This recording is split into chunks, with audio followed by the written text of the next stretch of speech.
Hey, this is Terence Roda, and today I'm going to show you the quickest way to find the correct BPM to use for your beat grid and get that beat grid sorted out ASAP, man, ASAP.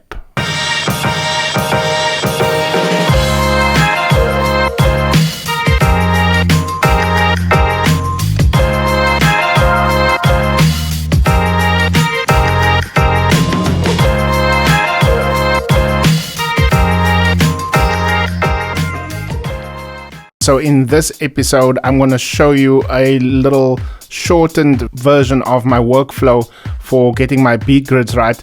You know, every now and then your beat grids are not as expected, and that is so across all DJ software. So let me show you how I do this with a little bit of help, a little bit of cheating, but hey, it works, man. So as you can see, we've got some deep house tracks here. We're going to work on this track, Sondrio, You and I.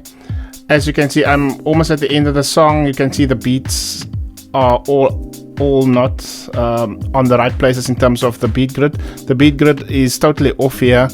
There's my beat, but there's the downbeat, you know, and so on. So you can see with each line, it is not the way I need it to be at all if I want to use the track analytics or the sync feature.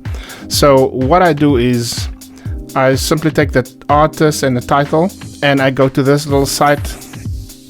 It's called Song BPM. Type in the, I think that was Sondrio, You and I. And just one thing, you don't need to type in the title as well as the artist. I'm just doing it because this is deep house. It's a niche genre. If it's a popular genre, either the artist or the title should help you to get to the actual song. So I'm just hitting enter and I'm finding the song, and it says voila, the BPM is 126. So all I need to do is, instead of crawling around here plus and minus all that until I get to the right BPM, you know, that's just, for me, I just hate doing that. That is just manual nonsense. So I just double tap in there and I say, I put it in as 126. Let me just get this right here. 126. Enter. And magic. There my beats are correct. You can see there. Totally on point. Totally on point. Every beat, the beat grid is right. And I'm almost at the end of the song. So I don't even need to scroll around any further. I know it's gonna be on point. So just to test it, yeah, let me just get to this. Hopefully YouTube is not gonna strike me for playing me some music, so I'm obscuring the sound in the background. So you'll hear now, as I'm pressing play, it will be on the beat. You heard that? So I'm happy, the beat is right, beat grid is set.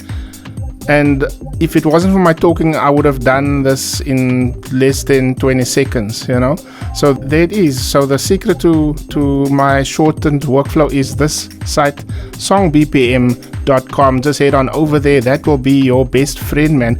If the song is on iTunes, Spotify, etc., you are guaranteed to find the song's BPM on here. And just on the last note, guys and girls, so we got the beats all good now, and it was quick and easy. Sometimes you'll find that your beats are still not right though, but that would typically just be because your starting point of your grid maybe isn't right. That will be most likely the cause of your beat grids still not looking right here at the end. You can just fix that as per usual. This video is not a full course about beat gridding. It's just showing you how to use this tool as a quick way to find the correct BPM for your grid, which you will set on your favorite DJ software. And if you want to see some future tips and tricks from this channel, simply subscribe to All Things DJ. Hit that subscribe button, man. And if you have other tips for beat gridding, you also feel free to just comment in the comment section. Till next time.